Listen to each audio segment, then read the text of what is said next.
Congratulations. Thank you very much. Yeah, they are big shoes to fill. Eoin's been a fantastic leader for the past 7 years. As you mentioned, a fantastic player in international cricket as a batsman as well. So, yeah, a bit of sadness, to be honest, that he's decided to call time, but excited at the challenge of taking it on as captain. Did you see it coming? No, initially I thought he'd get to the T20 World Cup. I thought that was what he was working towards. But he's always said, you know, if he felt like the time came, and he obviously said that came in Amsterdam. So, and he's a very selfless guy. That's the way he set his teams up, and that's the way he lives his life. So, yeah, he's called time, and like I said before, it's sad to see him go, to be honest. How inspirational has he been for you and indeed the whole of the white ball teams that he's led? Yeah, incredibly inspirational. I think take you back to 2015 and the start of that sort of white ball revolution, and the guys who've followed him. You know, people run through brick walls for him, really, and I think, you know, it's testament to everything he's done. You know, really the legacy he'll leave behind is quite incredible. What was special about him in that dressing room? I mean, we've always seen the external side of him from up above, but in that dressing room with Eoin Morgan, what was so great about him?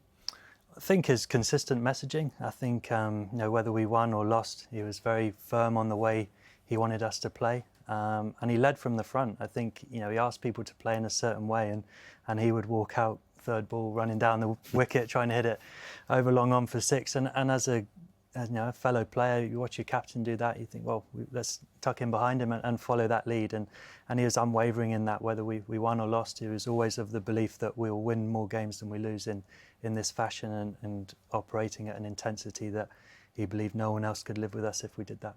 Well, you're the man in charge now of the white ball cricket. Was it a long meeting with suit and tie with Rob Key? That's sort of the way he does these sort of things, or was it just a quick phone call or chat on the golf course? I think he was probably on the golf course, and phoned me up and said, just quickly in between shots, are you keen? So yeah, a simple conversation with him, and look, a great honour to do the job, you know, to be captain of England, and you know, stepping in the time that I am, with lots of exciting cricket on the horizon, is a great honour. Any hesitations in taking it? No, not at all. I think a bit more accountability, isn't it? I think, you know, as a vice captain to Morgs, you can give him an idea, and if it doesn't go to plan, you can sort of, there's no accountability, is there? But yeah, so you know, I've got lots to learn. They're excited for that sort of journey, and but you know, I can't be Morgs. I've got to be myself. What's first on your to-do list in terms of where you want to take the white ball sides? Is there areas where you feel that you can straight away make an impact? Not necessarily. I think coming into the group where it's at is in a really healthy place, and there's a lot of strength and depth in white ball cricket around the country. I think there's a lot of opportunity in bowling. I think there's a lot of injuries at the minute with some of the bowlers, so you know, I see there's some great opportunities for some guys to come in with the ball and stake a claim and show what they can do.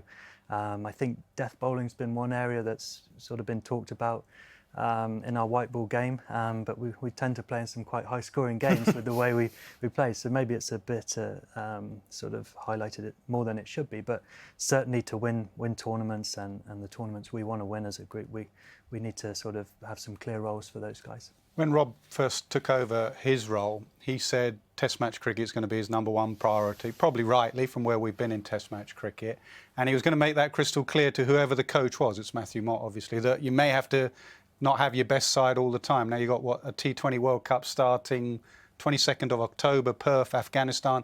A, are you OK for a little while that the Test match side gets the players they want? And B, when are you saying to Rob Key, OK, we've got a World Cup we need to win and I need my side as well? Yeah, I think, you know, with the way the schedule is, you just got to manage players, and I think we have to be very honest about that. With a T20 starting 2 days after this game here is due to end, it's not possible for guys to play all the cricket. I think what's important for me, looking ahead to that World Cup, is we play 3 T20s against Australia before that World Cup starts, and I think that would be the time I'd like to go into that series with what I think is going to be our team to start that World Cup. We got Pakistan as well, haven't you?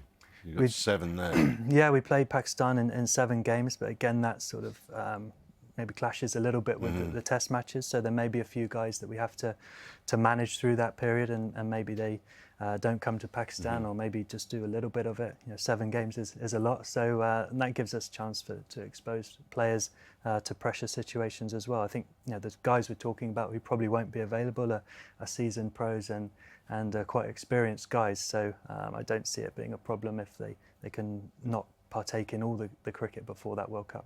We're going to pop the T20 squad up that has been selected. Are you part of the selection for this? Yeah, I sat in on the selection. It's harder than you think, actually, when you actually have to do it.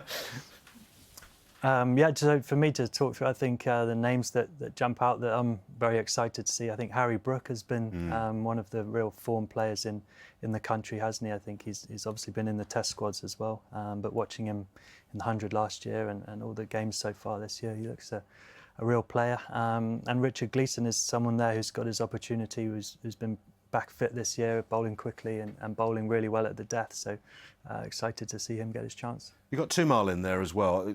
Pace particularly, where are you, do you know, with some of the injuries to the real fast bowlers? I'm thinking Mark Wood and Jofra. To get down to Australia with those two available for selection would be very handy.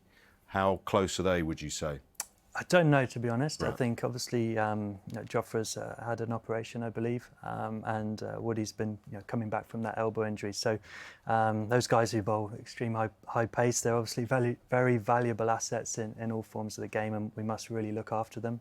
Fingers crossed for availability as soon as possible. And yeah, Tamal has again been. When he bowls high pace, he's got some great variations. He's a guy we really believe we need to invest in for the World Cup. What about your workload though? Because T20, opening the batting, are you going to still continue to do that? Keep wicket, captain, you earn your match fee. Yeah, better keep the over rate up. But yeah, I think I'm really keen to do it. I think keeping wickets is quite a nice place to captain from as well. You can see what's happening. I think you're always a bit of a viewpoint for the captain if you aren't as a wicket keeper. So yeah, I'll be running around pretty busy, but yeah, it's T20 is a pretty short game. You'd like to be in the bowler's ears, those captains, didn't you? If you think back to the Carlos Brathwaite game where Owen perhaps didn't slow things down, it's a lot for Jos to be able to go from a distance away. He mentions over rates, etc. To get it, if that sort of situation happens, to be able to go up and have a quiet, calming word, which Owen did to Jofra in that super over. He did, and it will be difficult from for a keeper's point of view. Obviously, at the end of the over, he can probably wait, but then he's got to go down that end. He's probably got enough senior players around and the experience around to pass messages on. But clarity is the thing I've heard in the last month, whether it be with this Test match side, Jos talking about Owen and that clarity of thought, that Jos will know that he has to take time to go and put it in the bowler's court. You want to know what you're doing, but we have to be completely clear. I'm 30, 40 yards away, that we're both singing off the same hymn sheet. But one thing you guess with this England side is that they're pretty close to that anyway. And it is an area, I will say, that has slightly just been in the last couple of years, has been slightly offish, has been the death bowling. So I think towards the end of an innings, that's where it's going to be absolutely vital that Jos and everyone is singing from the same hymn sheet and gets it absolutely spot on. But it ain't straightforward to sort the death bowling out. I mean, have you picked any tricks out of the IPL about what sides might be trying to do around the world? Is it wide Yorkers? Is it slower ball Yorkers? Is it slower ball bumpers? You seem to go round and round. The ball keeps disappearing out the park. Yeah, it's a pretty thankless task, I think, bowling at the end. And whether that means you try and make that, as small part of the game as possible by trying to take wickets earlier and not have set batsmen in at the end. But I think you come down to execution is the biggest thing, isn't it? If you can bowl a brilliant Yorker, no matter who's batting, that people come up with inventive stuff, but sometimes you have to accept that they do that. But if you can execute the balls, and had Lasith Malinga with us at Rajasthan Royals this year, and the simplicity with which he spoke about bowling was, there's only right-handers or left-handers, and there's a Yorker and there's a slow ball, and that was it for him, and that is because his execution was so good. So that is what we need people to try and get to that point. And a new coach, Matthew Mott. I mean, you obviously saw him in Amsterdam. You'd have seen him around the world. Quite nice for him. It would have been Morgan's side. It's always been Morgan's side. But to build the side going forward with you, what have you made with him in the short time you've seen of him?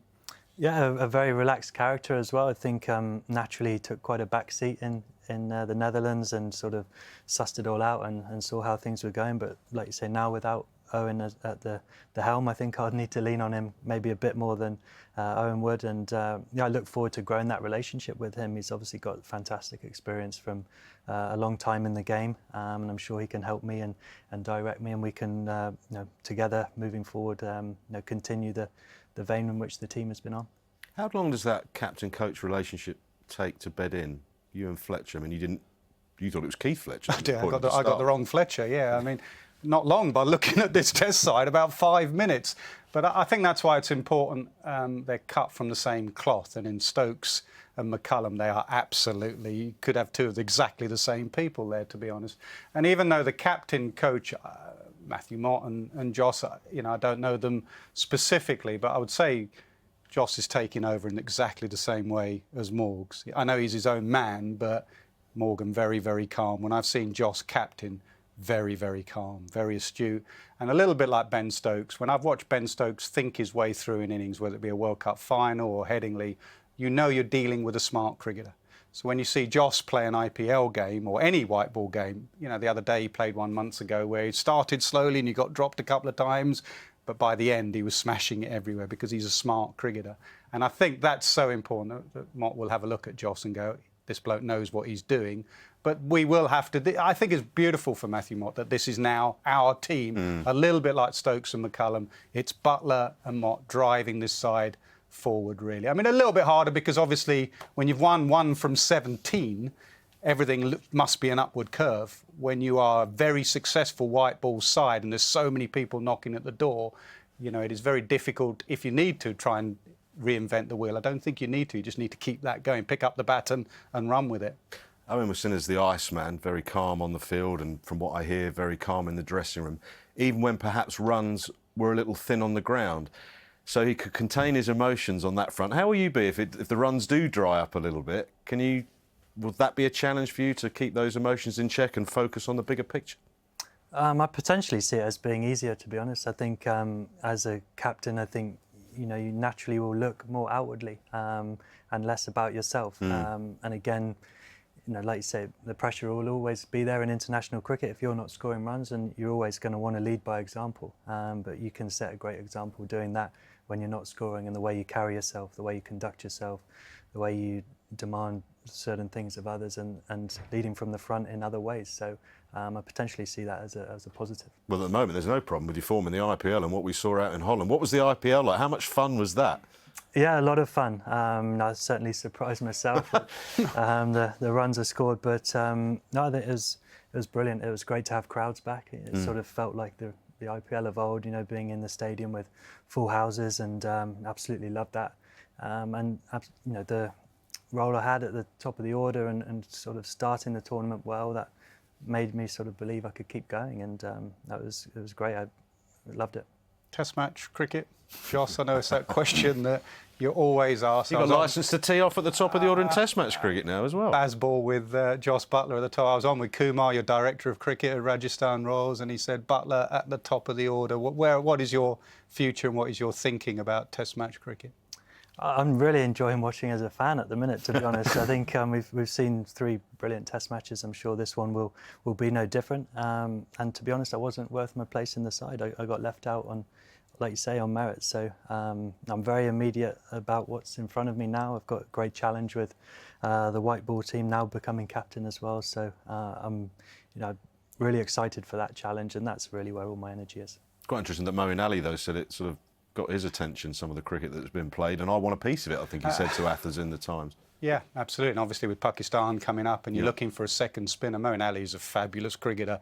So if he becomes available, that'll only be an addition to the England side, someone like Moeen Ali. It's sometimes difficult for Jos, It's simple at the moment, focus on your white ball game, and then if you suddenly complicate it again and you're in the red ball and you're trying to adapt your game, if you need to adapt your game, sometimes it's fairly simple. But what we've seen recently is people being able to switch codes very easily, and that's why Bazball and McCullum and Stokes helps, because someone like Johnny can come in and not play exactly how he plays in white ball cricket, but is given licence. You can imagine Moeen, I'd say Moeen is overachieved as an off-spinner. And I don't mean that in a bad way. If you told Moeen the amount of wickets he was going to get as a Test match off spinner, he'd be go, wow.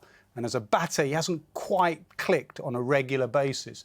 But playing in this side, This environment. in this environment, if you gave Moeen Ali licence and those brain fades that he himself says he has every now and then, and McCullum just says go again, you could imagine Moeen Ali coming in at number 7 as your second spinner. That would be a dangerous batting lineup, definitely. He will be one of your big lieutenants, though, wouldn't he, Mo, in terms of who he is in the dressing room, how respected he is in the dressing room, and his cricket brain? Yeah, absolutely. His cricket brain's brilliant for And his humour. the joker that he is. You forget that he actually knows what he's talking about most of the time. But, there's some really experienced players in the group, and I think that's why it's a nice place to come in and, as try and not change too much. But as Nasser said, you've got to continue that upward curve. That's the challenge. And Eoin was always big on setting no boundaries and trying to keep pushing the limits. And what else can we do? How can we improve? And there's certainly areas that we still can. So we must have a lot of energy directed towards that. We've got Eoin working with us, criticising every move in that white ball stuff. He's got a camera on you all the time, just we'll one have him at camera. third man and analysing your captaincy. Will you still call upon him? Do you see he's such a brain, it'd be a waste not to use him somewhere down the line, whether it be in white ball cricket, any cricket really. Do you see a role for him in the future? Certainly hope so, yeah. And he's been brilliant, hasn't he? I think everyone talks about what a fantastic leader he's been. He's an incredibly smart guy. As I said before, I have to be myself and be my own man, but I don't have any ego in going to him and asking him questions. And he only lives 5 minutes down the road now, so which is dangerous. Yeah, it could be. Yeah. Maybe I have to try and avoid him a few times, but I can knock on his door and get some advice. And I hope that there's a role for him, in English cricket, because, like you say, you can't waste great minds like that. Just going to break into this conversation before we finish and let you know what's going on outside, because obviously we've had an early lunch here at Edgbaston because of the rain, with India 53 for 2. We were hoped to get underway had it stopped raining with that early lunch at 12:48 local time. That looks a little unlikely, of course, and the covers are still on and the ground staff are just trying to sweep things away. So the officials are out in the middle talking with the groundsmen. They will have had a look at the forecast and they will be asking how long it's going to take to get things ready for play. As soon as they let the teams know, they'll then let us know and we will let you know. But still no cricket imminently, it would seem, from Edgbaston. OK, so we've done a little bit on the T20 squad. This is the ODI squad that Jos will lead. 3 ODIs against India.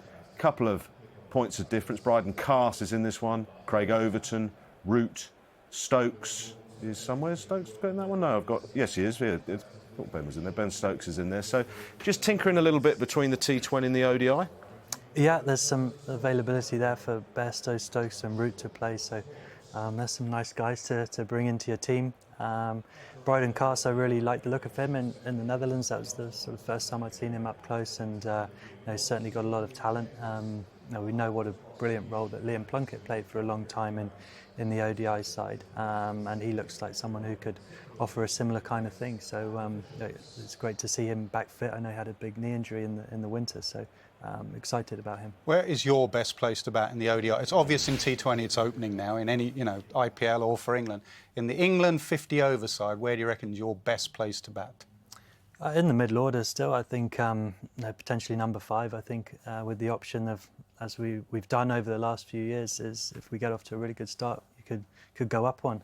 But I see myself performing that role in the middle. I think we have a group of guys as well who can be quite fluid, and at certain times, if we need different players to move up or down the order, I'm quite comfortable with that as a leading that kind of thing, and I'm sure that the rest of the players would be comfortable with that. So does that depend on matchups and stats? Eoin, for all his inner feel and gut feel for the game, did use the stats guy and the analyst a lot, as we saw, where was it, in Cape Town with the signs up and everything. Are you the same? Are you gut feel and use the analyst?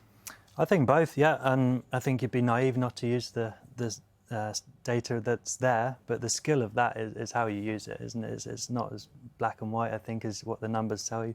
I'd still quite like to have some cricket intuition. I just see it as an extra piece of information that can be there, and whether you use it or not is then my call. But I'll certainly try and gain as much information as I can. Probably try and withhold a lot of information as well. I want guys to go out and play with freedom and not thinking about too much. So I think it'll be important for myself and the guys to have that information. And if we need to give guys more information, we can. But I certainly want guys to play with freedom. Joe Root's in that ODI squad. Any chance of him returning in T20s? Because he has done well, but has the game now moved so far to a power game, the likes of Salt smashing it everywhere in Amsterdam? Is that the way the game has gone? It's certainly changing, but really the strike rate's the biggest thing, isn't it? It doesn't matter how you get them. If you score them at a good strike rate and stuff like that. We know what a fantastic player Joe is. He's done brilliantly for England in T20 cricket when he's played. Unfortunately for him, his opportunities have been really, really limited. So, but he's certainly someone we'll always keep an eye on because he's a top-class player. Well, let's remind you of the fixtures and what England under Jos will be playing white ball wise against India. It's 3 T20s, and then of course we've got the ODI series, Royal London series, right down on July 12th, finishing at Old Trafford. So we got certainly some cricket for you to play. And touching on what Nasser has said about, you know, that the Test matches may take a bit more priority with South Africa on the way. That gives you an opportunity to look and try things and look at different formats and just generally open your eyes to what's out there. Is that how you see it?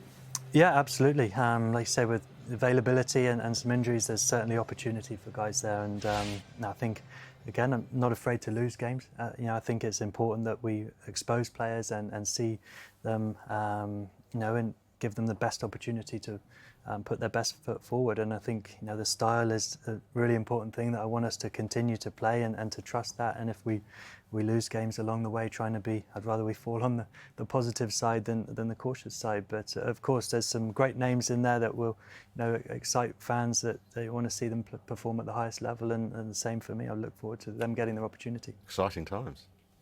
Challenging times as well. Yeah, absolutely, and really that's what you're in the game for, isn't it? Is those things, and I'm in the best position I'll ever be at the moment to take on a role like this. So I'm looking forward to it. We wish you well. We appreciate your time coming in. Thank you very much indeed, and good luck. We've taken up far too much of your time, so we're going to let you go. But good luck. We'll see you for the white ball stuff. Thank you very much. Thanks, Odi.